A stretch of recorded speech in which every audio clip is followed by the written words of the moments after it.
여호와로 즐거워하는 자의 연보입니다. 오늘 설교는 교육적인 설교입니다.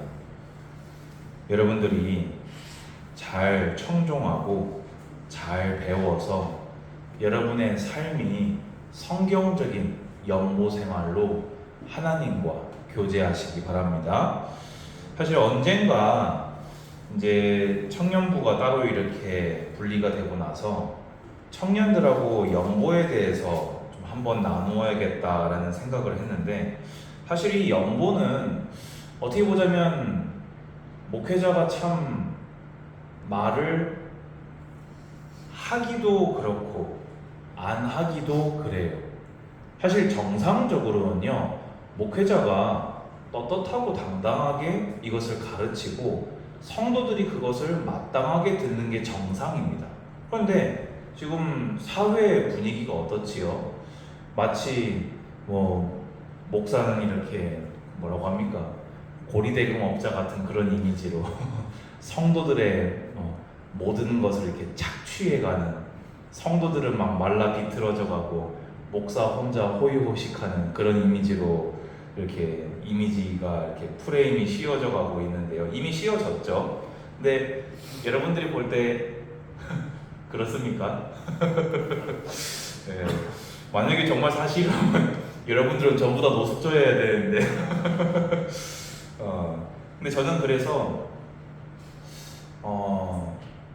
좀 기다렸습니다. 하나님, 제가 이 부분이 우리 청년들한테 교육이 되어야 하는데 성경이 말할 때까지 기다리겠습니다. 그래서 지금 사실 다른 설교를 하려고 했다가 어제 이 성경을 읽으면서 이번에 좀 이 부분을 정리를 한번 교육을 한번 해야 되겠다, 이런 마음을 가지고 여러분 앞에 섭니다.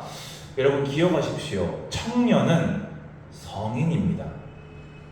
여러분들과 일반 성도와 다를 것이 전혀 없는 세례 입교인입니다. 아멘 하시기 바랍니다.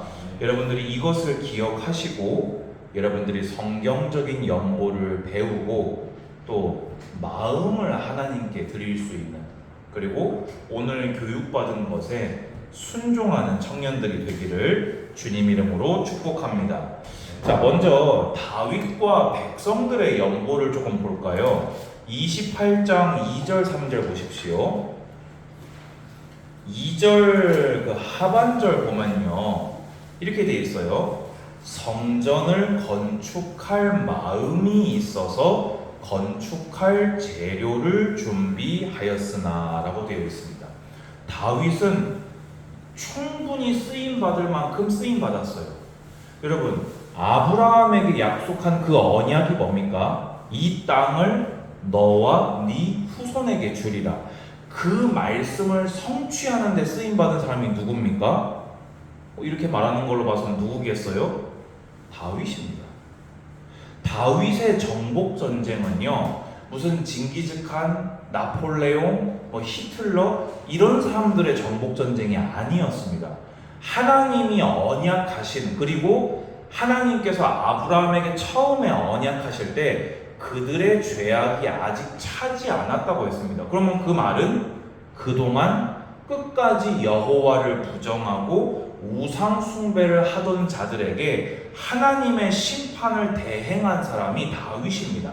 그럼 그렇게 봤을 때 다윗은 평생을 바쳐서 제대로 쓰임 받았어요? 못 받았어요? 제대로 쓰임 받았죠. 그런데 이제는 조금 쉬어도 될 만하다. 이제는 나도 이제 조금 여유를 가지고 좀 누릴 거 누리고 즐길 거 즐기고 그래도 되지 않을까라고 할 때 다윗은 뭐라고 했다고요? 성전을 건축할 뭐가 있었다? 마음이 있었다는 겁니다. 여러분, 신앙생활에요, 이게 다릅니다. 제가 올해 접어들면서 계속해서 뭘 외치고 있지요? 구원의 감사, 구원의 감격, 하나님과 교제, 하나님과 관계. 이걸 제가 계속 왜 얘기하는지 아세요? 이게 되는 사람은요, 신앙생활에 아무 문제가 없어요. 그런데 요거 하나 딱 말라버리잖아요. 전부 다 걸려 넘어지는 게 돼요. 여러분 이걸 꼭 기억하십시오. 신앙생활 구원받은 자의 모든 것의 첫 단추는요, 내가 받은 구원에 감사하는 것입니다. 그래서 근데 하나님은 뭐라고 하셨지요? 거부하셨어요. 왜입니까? 성전은 뭐의 상징이지요? 하나님과 죄인이 만나는 곳이에요. 만나서 처벌받는 곳입니까? 피 흘림으로 죄사함을 받는 평강과 평화의 장소예요. 그런데 다윗은 뭘 한 사람이라고요? 전쟁을 한 사람이라고. 그러면 이방 사람들이 볼 때 그 성전이 별명이 뭐로 붙겠어요? 피의 성전이 돼버리는 거예요. 그러면은 하나님의 화평과 어울리지 않게 되는 거지요. 그래서 하나님께서요 거부하셨어요. 근데 다윗은 어떻게 했습니까? 이번엔 29장 2절 3절 가봅시다. 내가 이미 내 하나님의 성전을 위하여 힘을 다하여 준비하였나니. 또 3절 보면요, 성전을 위하여 준비한 이 모든 것 외에도 내 마음이 내 하나님의 성전을 사모함으로. 아니 보세요, 지금 어떻게 된 거냐면요, 예를 들자면은 이제 부모님이 자식이 이렇게 부모님한테 예를 들어서 집 사드릴게요 이런 식으로 얘기를 한 거예요. 자녀가 성공을 해서. 근데 부모가 아유 집은 뭔 집이냐 했는데, 집 싫어요? 그러면 차랑 옷이랑 신발이랑 다 사다 바친 거예요. 그러니까 하나님이 성전 건축은 이런 이유 때문에 너를 통해서 받지는 않겠다, 네 아들을 통해 받겠다라고 하셨어요. 그러니까 보통 이거를 그냥 이렇게 표현을 뭐라고 해야 됩니까?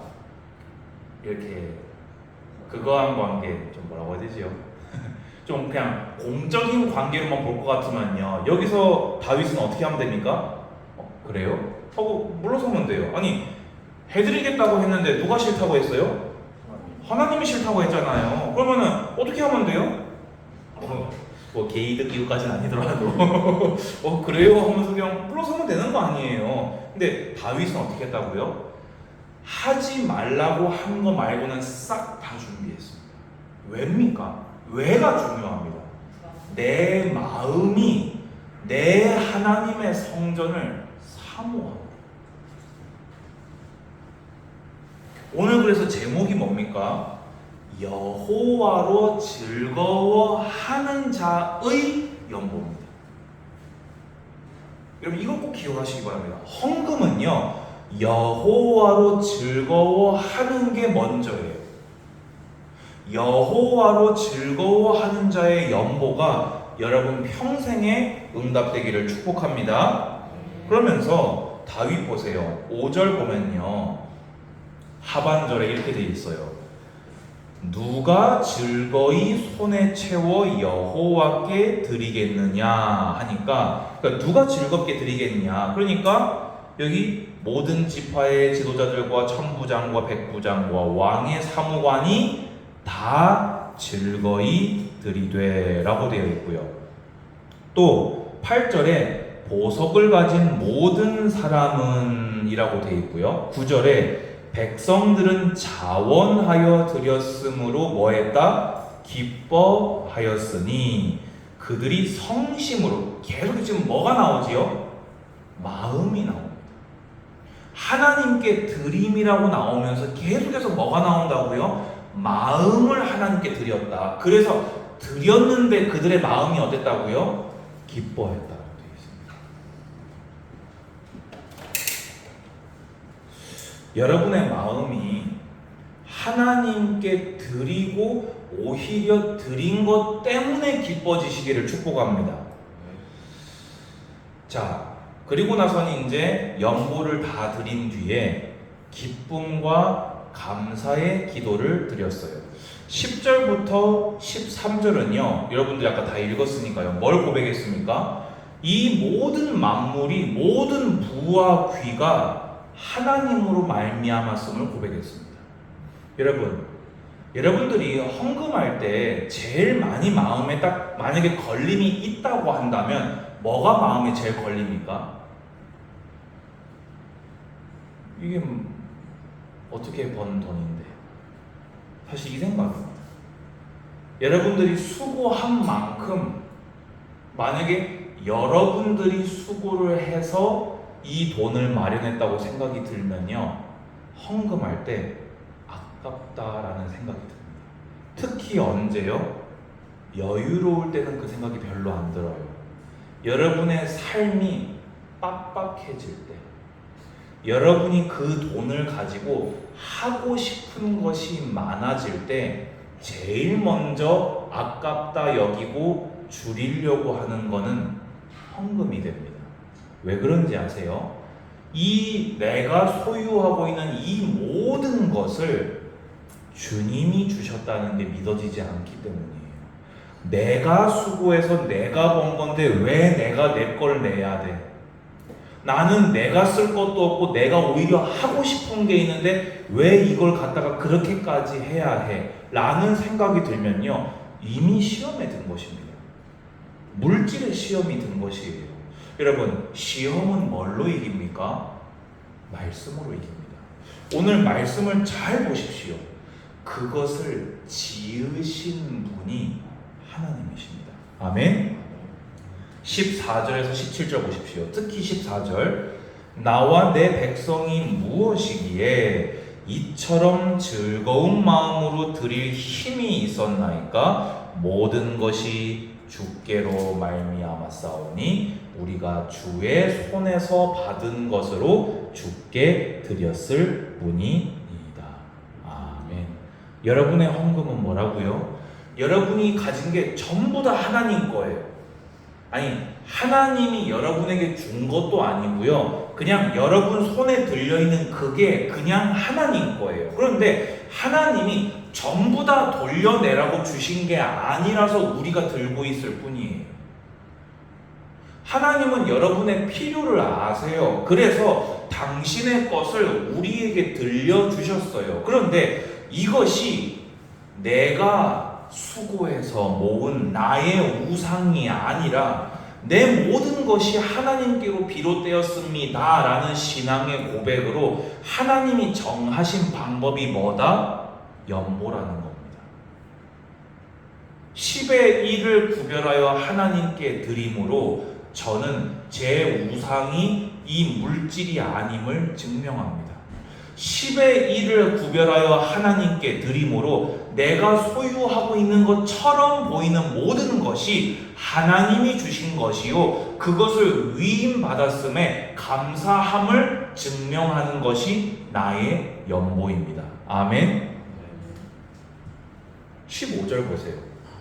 우리는 우리 조상과 같이 주님 앞에서 이방 나그네와 거류민들이라 세상에 있는 날이 그림자 같아서 희망이 없나이다. 여러분, 보통 돈 아까워하는 사람들 특징이 뭔지 아십니까? 그 사람들의 우리도 사실 아까우니까요, 우리의 관심사가요, 썩어서 사라질 세상에 전부 다 가 있다는 겁니다. 근데 지금 다윗은 뭐라고 하고 있다고요? 지금 이방 나그네처럼 거류 안 한 지가 몇 년인데요. 근데 왜 이렇게 말하고 있지요?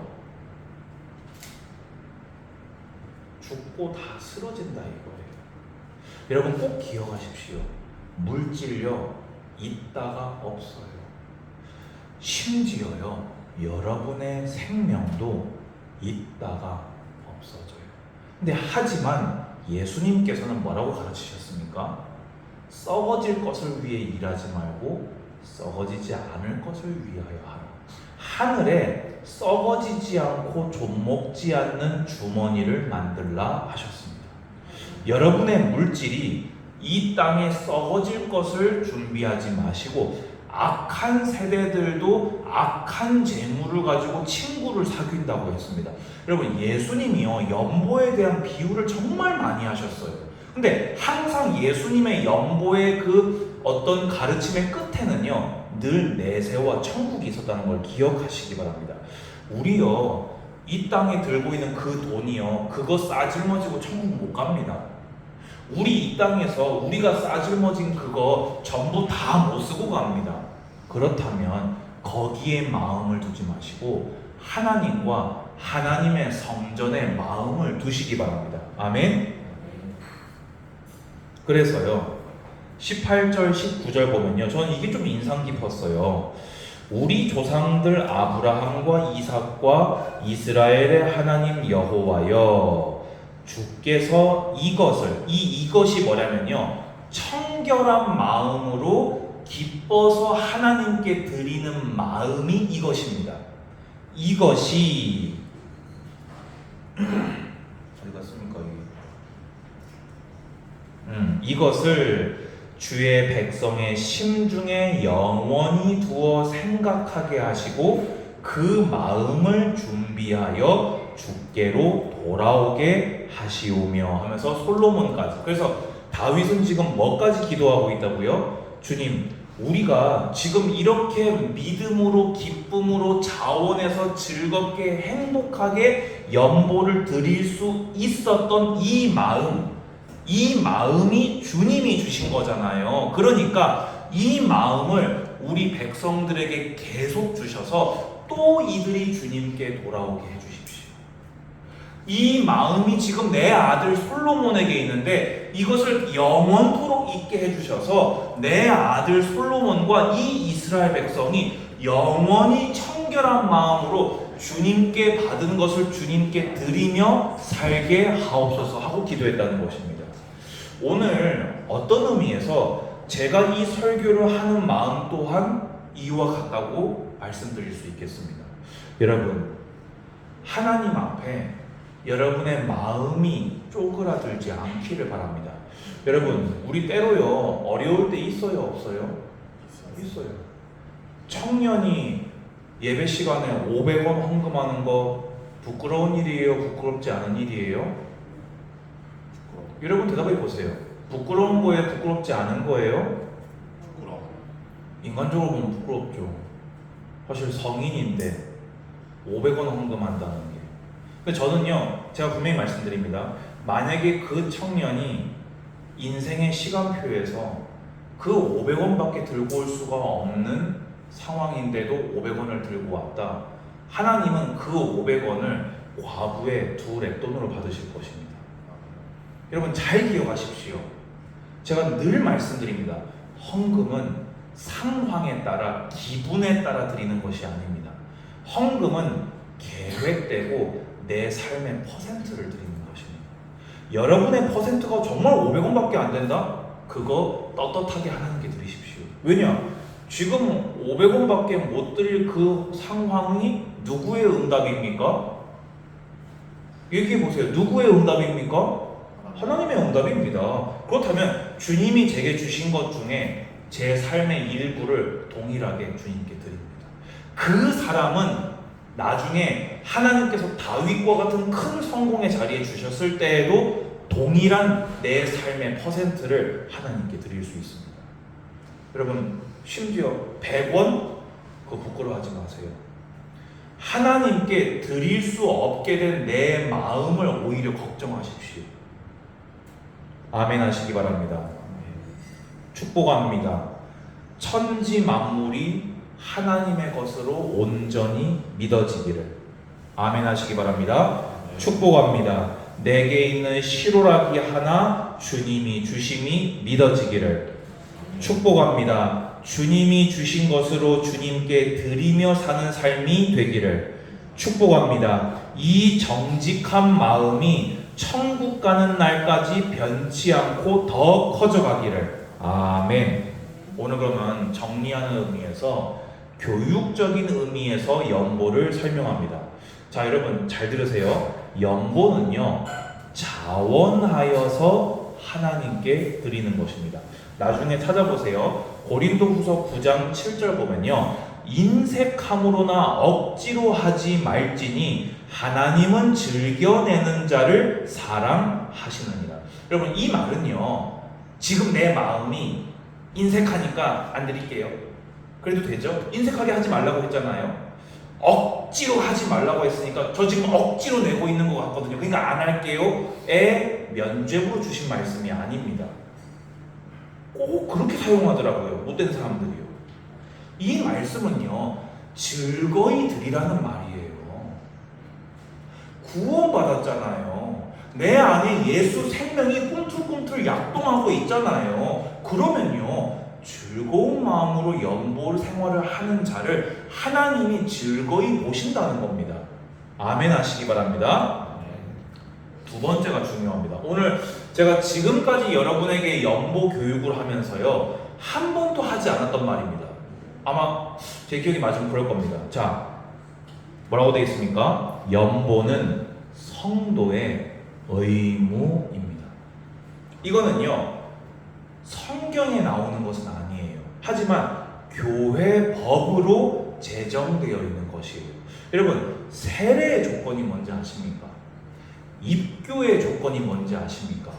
세례와 입교를 왜 강제로 안 하는지 아십니까? 스스로의 신앙 고백인 거예요. 이전에 나를 씻어내고 벗고 물속에 들어가서 죽고 물 바깥으로 나오면서 예수 그리스도를 주로 섬기는 새 생명으로 이 신앙 공동체의 정식 회원으로 살아가겠습니다 라는 신앙 고백이 세례요 입교입니다. 이해되십니까? 제가 그래서 아까 서론에 뭐라고 말씀드렸죠?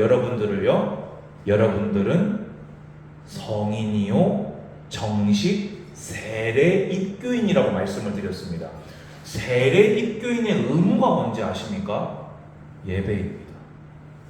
세례 입교인의 의무가 뭔지 아십니까? 연보입니다. 세례 입교인의 의무가 뭔지 아십니까? 봉사와 헌신입니다. 교회 법에 명시가 되어 있어요. 어느 한 교단이요? 아니요. 대다수의 교회 법들이 이것을 성도의 의무로 명시하고 있습니다. 왜지요? 이 신앙 공동체의 구성원으로서 바치는 기둥이 되어 함께 하나님의 공동체를 그리스도의 몸된 교회를 지키고 발전시키는 멤버로 스스로 고백했기 때문입니다. 여러분, 그래서요, 연보는 성도의 의무입니다. 아멘 하시기 바랍니다. 그런데요, 이 말을 하잖아요. 되게 이상하게 들려요. 근데 성경에도 이미 근거가 있어요. 신명기 16장 16절 17절 나중에 찾아보십시오. 빈손으로 여호와를 배웁지 말고 각 사람이 내 하나님 여호와께서 주신 복을 따라 그 힘대로 드릴지니라. 그러면 이게 뭐예요? 저는 이걸 볼 때요, 하나님께 반드시 이 예물의 의무를 다해야 하지만 그것은 뭐를 따라서요? 빚내서요? 아니요. 100원 드릴 형편이면요, 100원만 드리십시오. 하나님이 주신 것을 따라 힘대로 하나님께 의무를 다하시기 바랍니다. 아멘. 그런데요, 이렇게 얘기를 해도요, 그래도 목사님 어떻게 헌금을 의무라고 하십니까?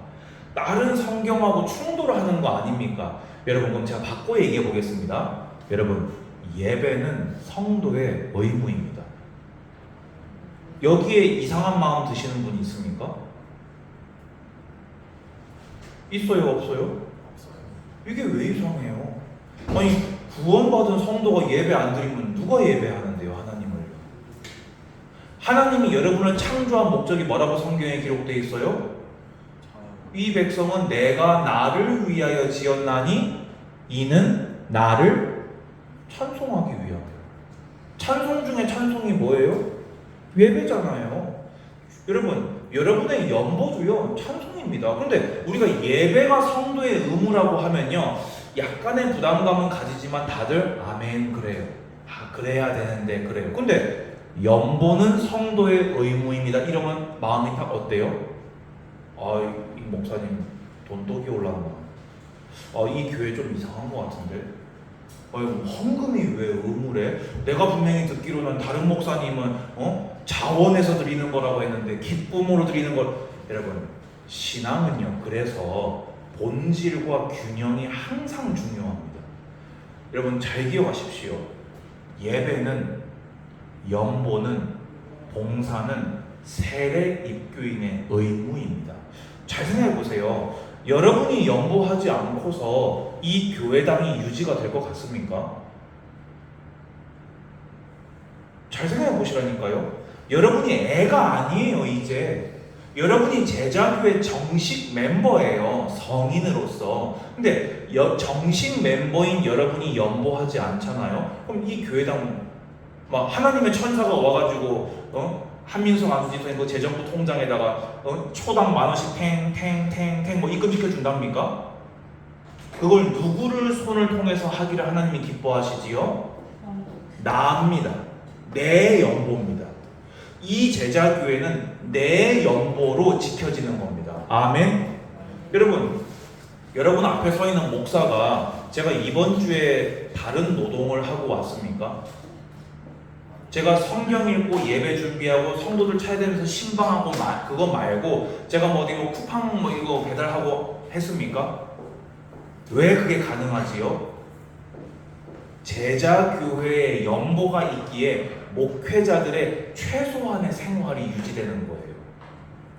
그런데 연보의 의무는 다하지 않고 목사님이 청빈해야지, 하나님께 부름받은 종이 거룩해야지, 돈이나 밝히고, 그거는 성도의 의무를 다한 사람이 할 수 있는 말이에요. 그 교회가 목회자에게 의무를 다 해줬는데도 그 목회자가 범법하게 이 옳지 못하게 경제를 그 이상 것을 탐할 때 그때 하는 말입니다. 목사는 목구녕으로 음식이 안 들어가도 사역이 된답니까? 목사의 아내는 목사가 생활비를 갖다 주지 않아도 생활을 꾸려나갈 수 있답니까? 목사의 자식들은 목사의 자식으로 태어난 게 죄랍니까? 그러니까 아무도 목사하고 결혼 안 하려고 하는 거예요. 그러니까 PK들이 목사에게 태어난 게 최고 축복인데 목사에게 태어난 걸 상처로 가지는 거예요. 왜지요? 의무를 다하지 않는 성도들 때문에. 저희 목사님 공동의회 안 하시죠? 그때 한번 얘기하신 적이 있습니다. 왜입니까? 공동의회는요, 세례 입교인이 모두 다 공평하게 한 표를 갖습니다. 저희 교회 재정보가 없습니다. 왜 없지요? 헌금의 의무를 다하지 않는 자가 제자교회 예결산 자리에 앉아서 의무를 다하지도 않아 놓고 이거는 맞네, 이거는 적네, 맞아요, 틀려요? 틀렸다는 겁니다. 의무 먼저 다 하고 오라는 겁니다. 그래서 지난번에 어디까지 얘기하셨습니까? 헌금 생활의 의무를 다하는 자를 세례 입교인으로 받는 것도 고민하고 검토한다고 얘기하신 적이 있지요. 저는요, 그 딱 들을 때요, 동의했어요. 여러분, 이 팍팍한 세상에서요, 사실 저 이제 이거 영상 올릴 거거든요. 이거를 불신자가 들으면요, 또 욕할 거예요.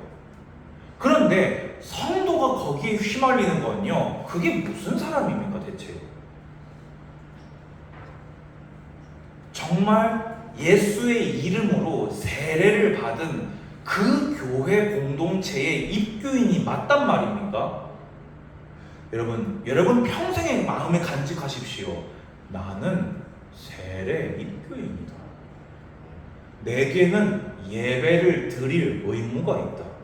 내게는 하나님을 향해 예배 이 신앙 공동체를 함께 짊어질 연보의 의무가 있다. 아멘 하시기 바랍니다. 아니, 이 말이 너무 당연한 건데 왜 이렇게 열불을 내면서 설명해야 되는 처지가 됐는지 저는 이해가 안 가요. 이 설교 듣고 나서요, 시험 드는 성도도 있을 거예요. 100원 하라니까요. 정 없으면. 저도 100원 해봤어요. 안 되면 1,000원 하라. 여러분, 목사가요, 사람들 다 쳐다보고 있는 자리에서 1,000원짜리 이렇게 넣는 거 쉬운 줄 알아요? 저는 그래도 이거 하나님께 드립니다 하면서 한 적이 있어요. 아니, 없는데 어떡해요? 근데 나는 예배자잖아요. 나는 구원받은 하나님의 성도인데, 목사도 성도예요. 솔직히 1,000원이 없습니까? 화를 내는 것이 아닙니다. 답답한 거예요. 세상적인 세상 정신에 여러분의 신앙이 물들어 있으면 안 됩니다. 여러분의 신앙의 색채는요, 철저하게 텍스트, 기준, 캐논은 성경에서 여러분 신앙의 기준이 나와서 세상을 성경으로 판단하시기 바랍니다. 여러분의 신앙이 세상으로 판단받지 마세요.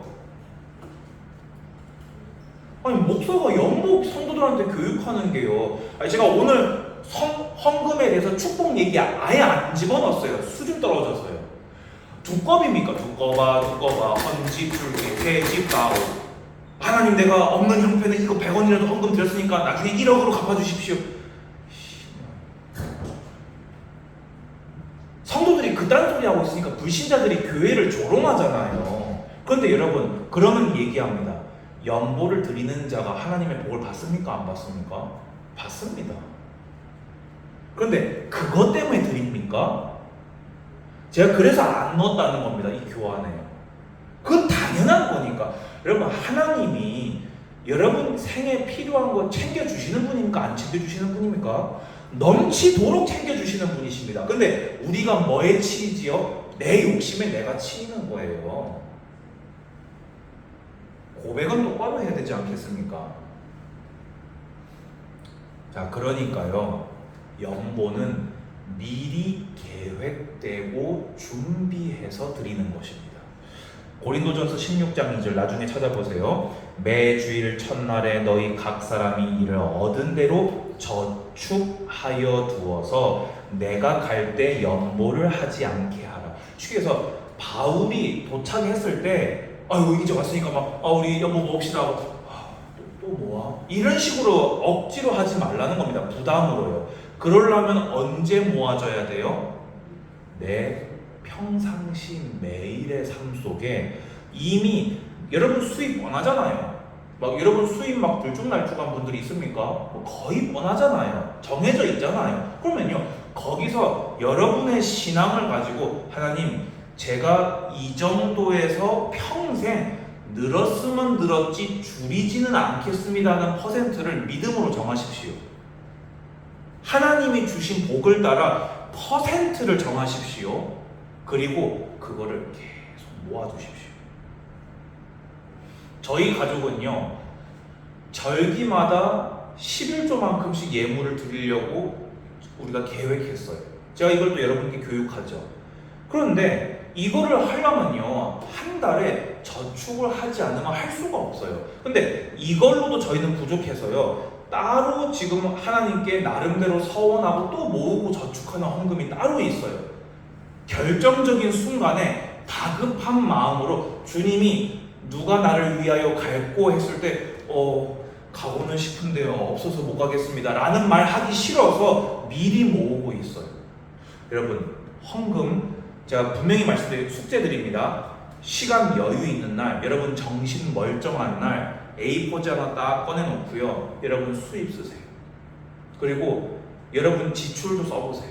그리고 내 삶의 2%는 천국 가는 날까지 내가 할 수 있다 정하십시오. 11조 포함해서.